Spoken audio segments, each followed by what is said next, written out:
Hi, it's Gloria with Cheap Yummy Shiny, and today I'm going to take you back into my kitchen. Scrumptious Sundays. I won't do it every Sunday, but I will try to do it as often as I can. So right now what I'm doing is taking you into the world of bread. Now this is from a book called One Dough, 10 Breads, Making Great Bread by Hand. I used to bake bread a really long time ago. We're talking many years ago. And I started getting my hands back into the dough, so to speak, lately using this recipe called 5-Minute Artisan Bread. You can basically find it all over the internet. If you're interested, I can do a demo of that. I've done it for a couple of people, and they've been, except for one exception where we played with the dough ingredients a little too much, turned out really well for them too. It's so easy to do. And I wanted to try something a little harder. Now that I've gotten my hands into the dough and done the baguettes, done the rolls, done, you know, the 5-minute artisan boule and all that fun stuff. So just, I'm going to take you into my countertop. I'll take you a little bit closer and I'll show you what I'm doing. Now, for this particular type of bread, like most breads, when you get into more, what shall I say, advanced recipes, you have to actually weigh everything. That means weigh your water, you weigh the dough and ingredients and things. You don't usually use the scoop method with your cups, measuring cups. So I do actually have everything here. I happen to have a scale because I used to have a business where I made bath and body products, and I formulated and created everything and manufactured it all, and it's left over from that. I'm glad that I have it. Anyway, I'm going to take you closer to the countertop, and this might suck. It's been a long time since I've done a difficult bread, so it might really suck. Hopefully it doesn't. All right, let me bring you into the counter. All right, so we're going to start out with some warm water. So this, I'm using an instant read thermometer, and it looks like I need to warm my water up just a little bit. What you want to do ideally, this is to mix in with the yeast. You want to have it between 105 and 115 degrees. My thermometer says it's 106 or so. So I might even want it just a tiny bit warmer. I'll add a little more hot water to it and see what happens, because it was cooling down a little bit while I was doing whatever I needed to do. So this one looks like it's at about 108-ish, maybe a little bit more. Perfect. The way to do this so you don't always have to measure is as you practice making bread, feel it with your hands, clean hands, and see how it feels to your skin so you can kind of approximate. I can usually approximate, I'm like, all right, this is just over 105, 110, you know, and it feels just about right. So what this recipe calls for is to measure out 1.75 ounces. So what I'm going to do here is I'm going to tare this. So this is at 0. I put my bowl on there. It says it's 3. So I go ahead and I tare it. I have it on ounces. This also goes for a few different, it goes for grams and whatnot, but this is on ounces right now. So I'm going to measure out, oops, a little too much, 1.75 ounces of warm water. Into this, I'm going to put my pre-measured active dry yeast. This is 1.5 teaspoons of yeast that you're just going to dissolve. Take a little whisk.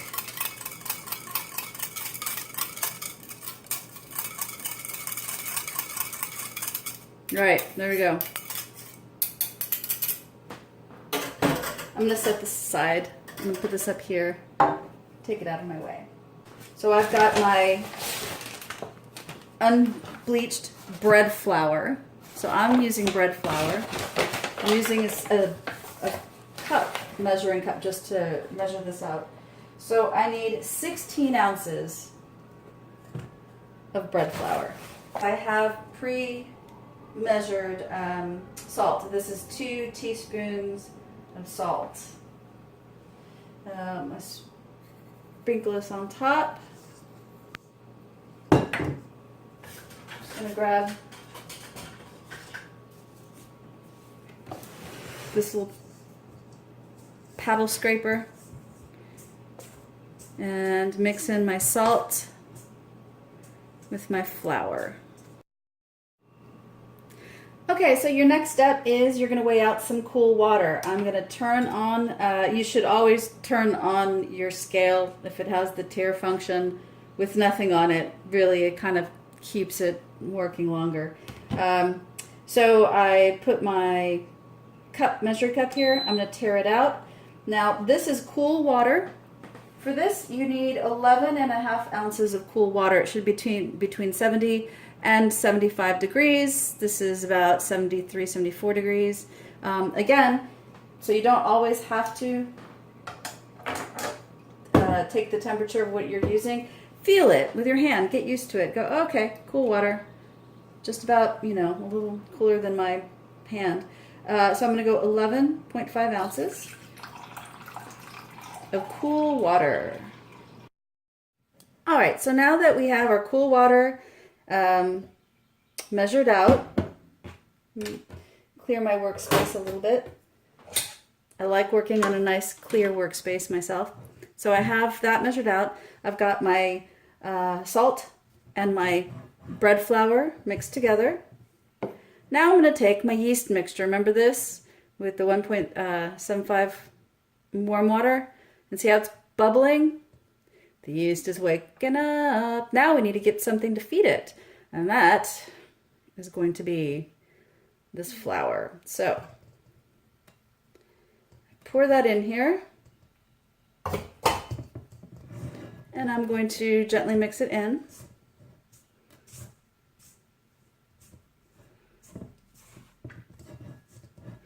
Okay, so this is where my cold water comes in. I pour it in little by little and incorporate it. I will be using my hands momentarily. I'm just using this right now so I can mix in my cool water. Remember, this is the 11.5 ounces of cool water that we just measured out.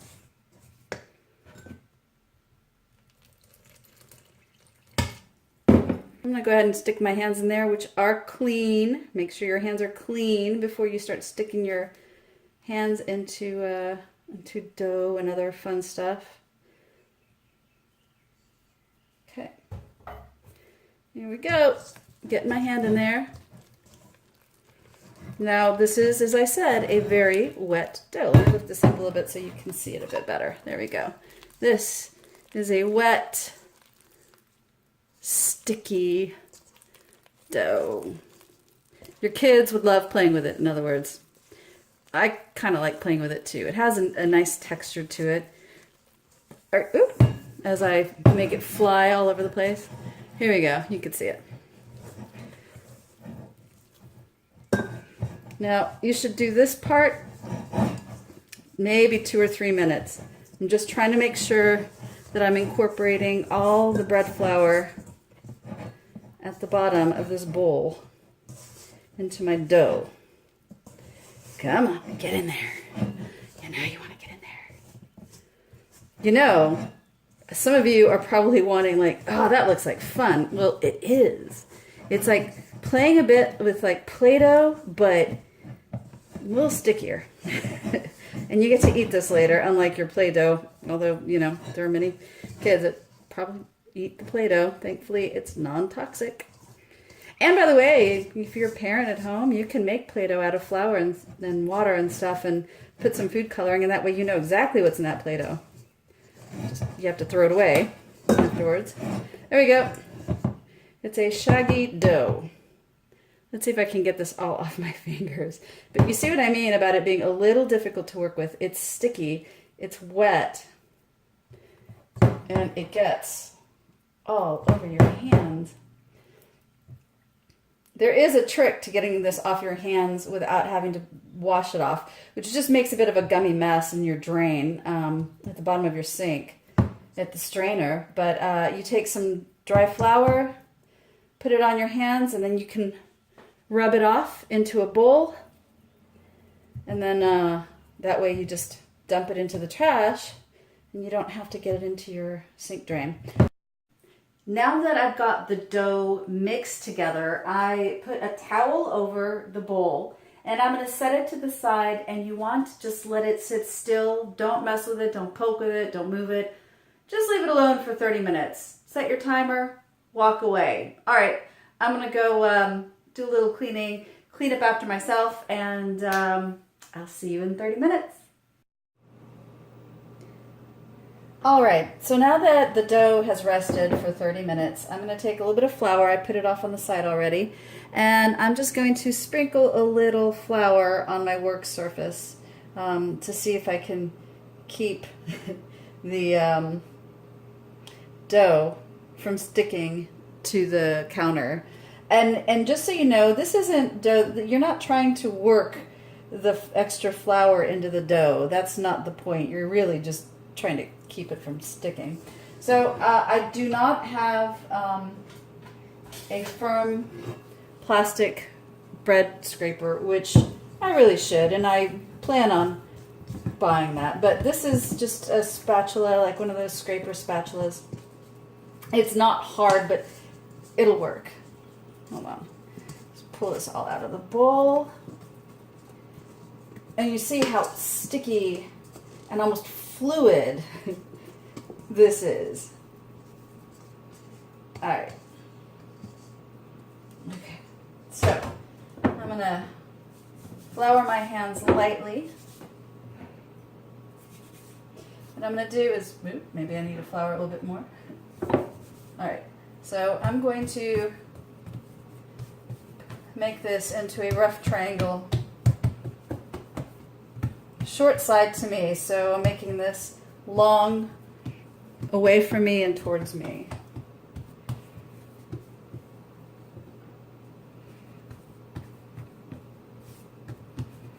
Okay. There we go. So I'm going to scrape up the top of this, the top end, and pull it to just slightly below center. I'm going to do the same to the bottom, just above center. Then what I'm going to take is the end, pull it to just past the center line, and then take this and put it just past the center line. This is where you leave it. I know it seems like you're not working with the dough very much. I'm trying to avoid making the bread, the final bread, tough. And the more you work with the bread, the tougher it'll be. I've pre-oiled this bowl. So now we're going into the fermentation portion of this. This is pre-oiled. You use vegetable oil. I actually just used olive oil because either I have coconut oil or olive oil, and it's kind of cool in this room right now. So coconut oil will tend to be a little bit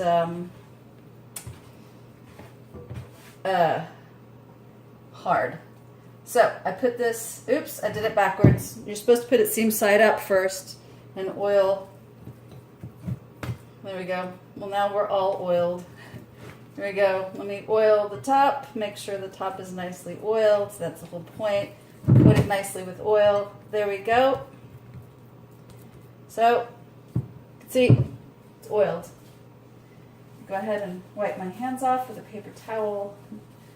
Let me show you that trick I was telling you about to get the flour off of your hands. I just take some of the leftover flour that's in here, and you just keep rubbing. And I'm doing it over the bowl because what I'm going to do as well is, because there's leftover bits of dough in this bowl and flour, I'm going to scrape it out over the trash can so I don't put it into my sink. Again, it makes cleanup so much easier. So you see I have all that sticky dough on my hands.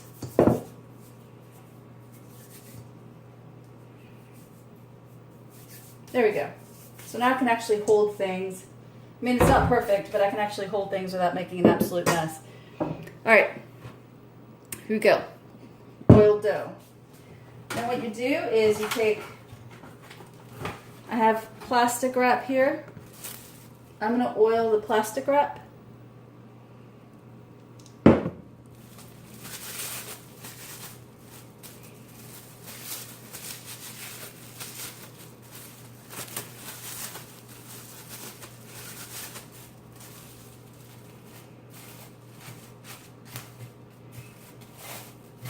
we go. If you write down the time, it just makes it easier to remember what time it was when you started letting the dough ferment. So right now, I'm going to let it rest for about 1 to 2 hours, or until it gets twice its size. Again, it's a little bit cool in my kitchen right now, so it might be closer to the 2-hour mark. So I will see you in a little while. There we go, oiled plastic wrap, oiled bowl, and dough is going to rest and ferment now. All right, so it's been a couple of hours. I walked away, went and did a couple of errands out, and this was the time. It's about 5 right now. And I just, look how much this has risen. Just showing you, this is where I marked, just so you could see where it was originally. So it's definitely doubled in size. So I'm gonna go ahead and take off the oiled wrap. So what I've done, put this over here, is, this isn't quite 13 by 18, but it's as close as I have. It's almost 13 by 18. So you're supposed to take a 13 by 18 sheet with a raised lip. And this has been pre-oiled with some olive oil. I'm using this olive oil from Fairway Market. Pugliese. I'm probably completely butchering that. So now this is oiled, this is risen, and I will let this plop. Plop, I tell you, plop. I'll give it a little help, scrape it off the sides. There we go. Look at that.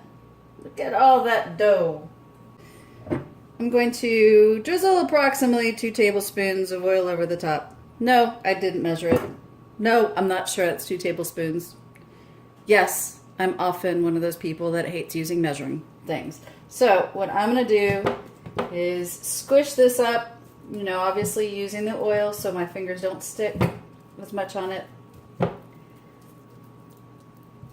And you basically use your fingers to push and dimple and squeeze, and basically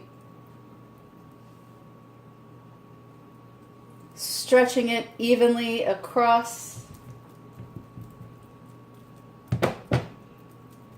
the whole thing.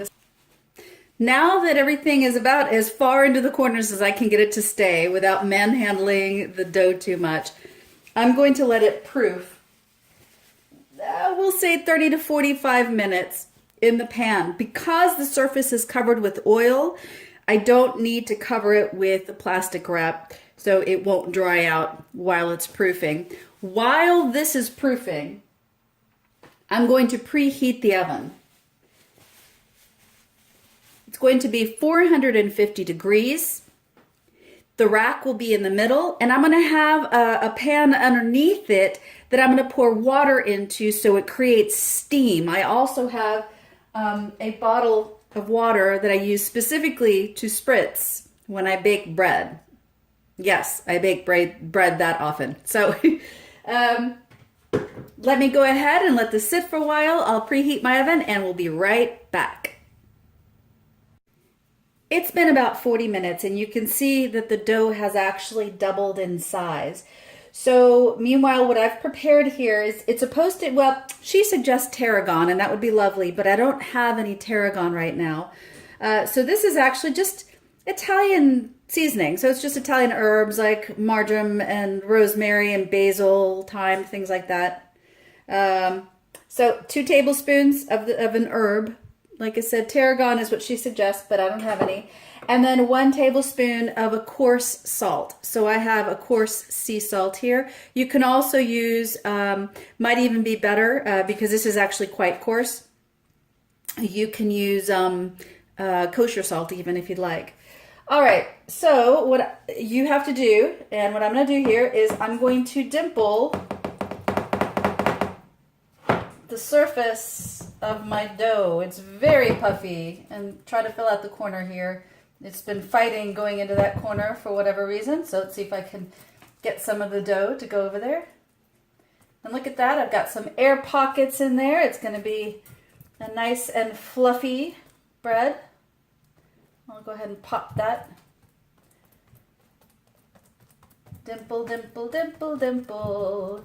And this is fun. This is kind of like playing with dough, well, dough, Play-Doh. Hello, Play-Doh, dough. Because dough is so fun, they actually had to make a toy that had the consistency of dough. Okay, so then what I'm going to do is sprinkle my herb over the top.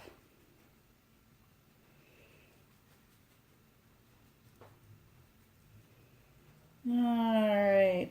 I'm going to have to pick up some tarragon for the next time that I do this, because I do like tarragon. It is an interesting flavor. All right. Obviously, it's not totally even, but what I'm going to do is I'm going to press my herbs, since it's more than one herb, my herbs, I'm going to press it into the dough. It smells delicious with all those lovely herbs in there. Okay, so then I'm going to sprinkle my salt over the top.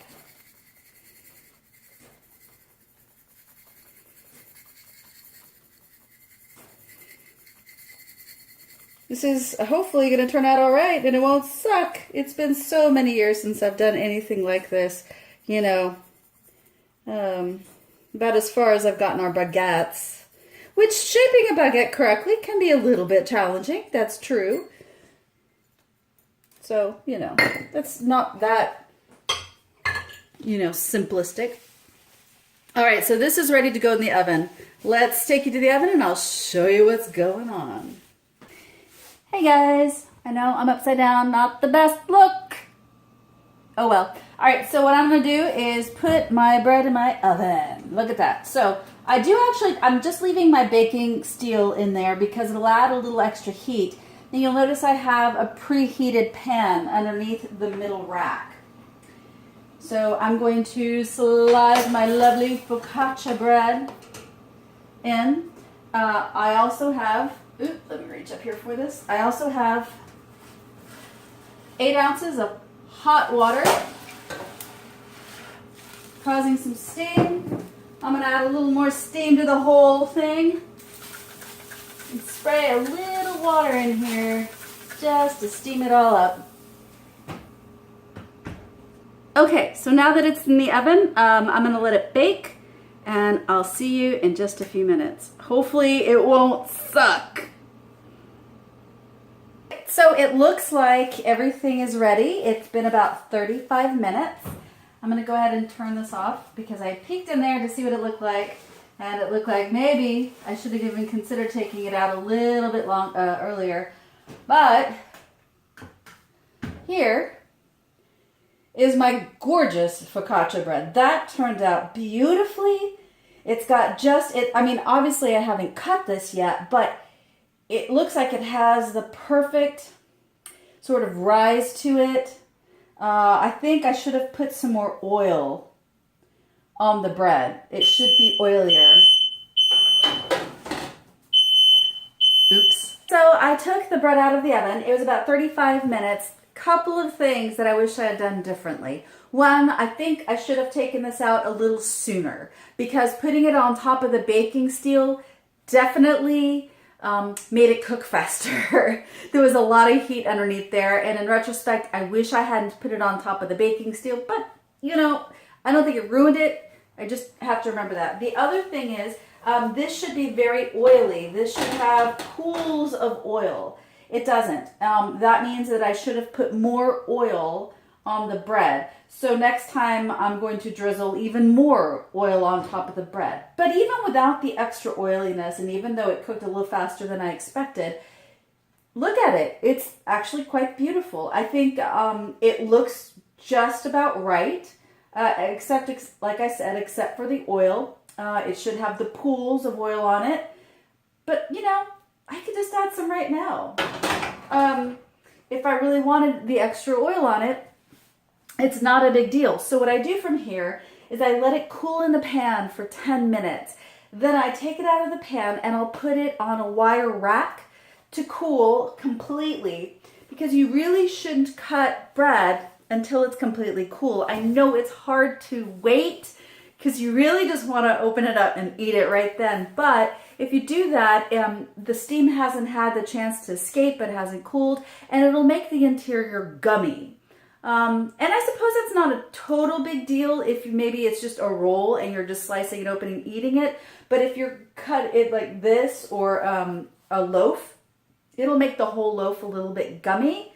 And frankly, I like a lighter interior. And this will definitely be a lighter interior because you don't manipulate the dough very much. It's going to be like a lot of air pockets and very light. Crispy on the outside and light on the inside. I'm excited and looking forward to trying this out. I hope it's delicious. I'm excited. This looks gorgeous. It looks delicious. And if you listen, I don't know if you can hear it. You might not be able to hear it, but when you take hot bread out of the oven and it's cooked perfectly, when it hits the cool air, it'll start to sing and crackle, and you can hear the crust actually singing. So I'm excited. I'm going to let this cool. I'll cut into it and see what it tastes like. I'm putting the link below of the book, One Dough, 10 Breads. She's very well known in New York as a baker, and this is a very easy book. So if you're looking to either start or maybe get back into it, I really recommend this book. Anyway, so I'm looking forward to it. It looks gorgeous. I think the next time I'll either do baguettes or maybe I'll do a different bread. Never know. All right, well, I hope you enjoyed today. I hope that you try it out and that you look up her book. And I hope that this inspires you to try bread. It really isn't as difficult as you would think. It just takes a little bit of courage to just go ahead and work with something like living like yeast. And I love baking bread. Unfortunately, I've gained a little bit of weight and I got to cut down on some of the bread that I eat and start increasing my bike riding. All right. I hope you enjoyed it. I really look forward to hearing from you. Let me know what you think. Thank you.